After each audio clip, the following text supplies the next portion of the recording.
So just to recap some concepts that you probably are familiar with, but just want to make sure everybody's on the same page as we begin this college algebra course. A variable is a letter that is used to hold the place of an unknown number. So I will occasionally get comments about people's feelings about math. And one comment I'll hear sometimes is, math made sense to me. I liked math when it was about numbers, but as soon as there was letters, that's when, I kind of lost track of things and it didn't make sense anymore. And my first thought is always, but the letters are numbers too. They're just numbers that you don't yet know. So it's a situation where you know the math that needs to be done, but you don't know what numbers you want to do the math on.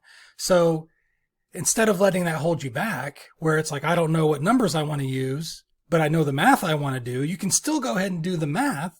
You just use letters to hold the place of those numbers so that the math can still be worked out. And that's all you're doing with variables. So variables are numbers. They behave as numbers would behave. So keep that in mind. Don't be afraid of variables. Yes, they're letters, but they are just representing numbers that we just don't happen to know yet. And when you're solving an equation, what you're trying to do is figure out what numbers make that equation true, which is what we're about to talk about here in a second.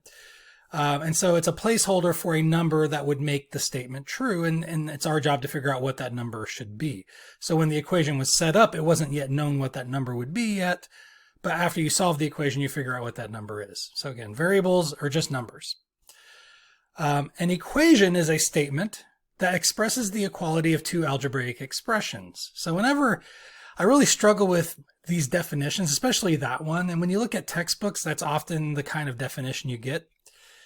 And it just seems to be self-referential. An equation is something that expresses equality. That doesn't really tell you what it is. So let me expound on that a little bit more. So an equation is a conditional statement. A conditional statement is a logical statement that's either going to be true or false, depending on the conditions that are provided.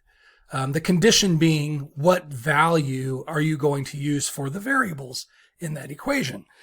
So the equation maybe is false when x is equal to 1. Under that condition, it's false. But it's true when x is equal to 2. So under the condition that x is equal to 2, this equation will be true. So it's a true or false statement, but it's conditional based on what values you select for the variables. All right. And with equations, it's true when the value on the left-hand side matches the value on the right-hand side. It's false when they don't match. That's how you determine when an equation is true or false.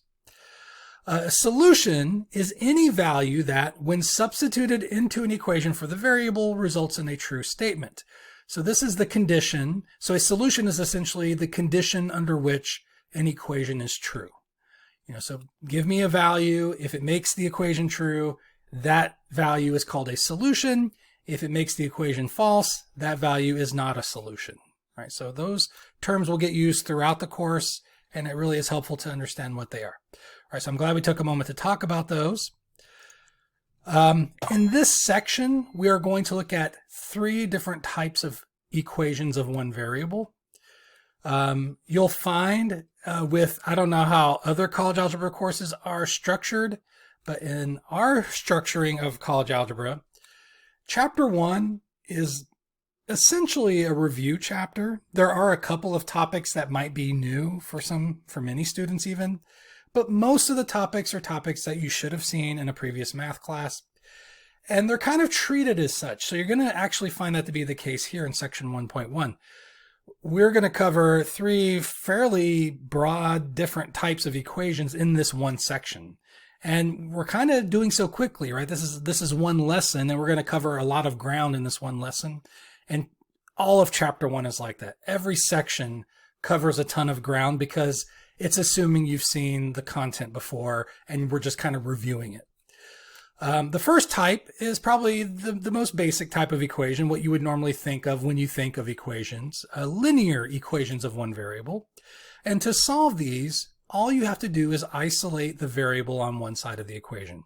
So get the variable by itself, move everything else to the other side, and you get your solution that way. All right, so here's an example. All right, so 15 plus 7z equals 8 times parentheses z minus 2. We want to solve this equation. So first, we'll start by getting rid of the parentheses. You can't solve this for z while one of the z's is stuck in a parentheses. You got to get it out of the parentheses where you can kind of work with it. And so we'll distribute the 8 into the parentheses. We get 8z, because 8 times z will be 8z.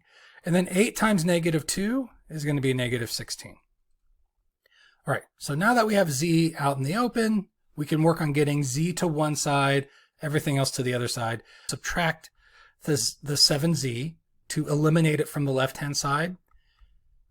I'll subtract the 7z, I'm having trouble talking for some reason, on the right-hand side because I have to balance it out. So you know, think about the motivation here, right? It's pretty common to say I'm moving the 7z to the right-hand side, and I say that all the time too. But at least when I'm first starting off teaching a class, I like to be a little more careful about how I word that. So really what I'm doing here is I don't want z on both sides of the equation. I'm going to get rid of it from one side of the equation. So I want to eliminate z from the left-hand side of the equation. That's the choice I made. To eliminate this z, I will do the inverse operation. So this is adding 7z. I will subtract 7z, and that'll cancel it out.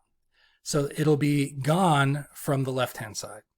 But the rule with equations is that whatever you do to one side of the equation, you have to also do to the other side. So if I subtract 7z from the left-hand side, I need to also balance it out by subtracting 7z from the right-hand side. And so that's why it shows up over here.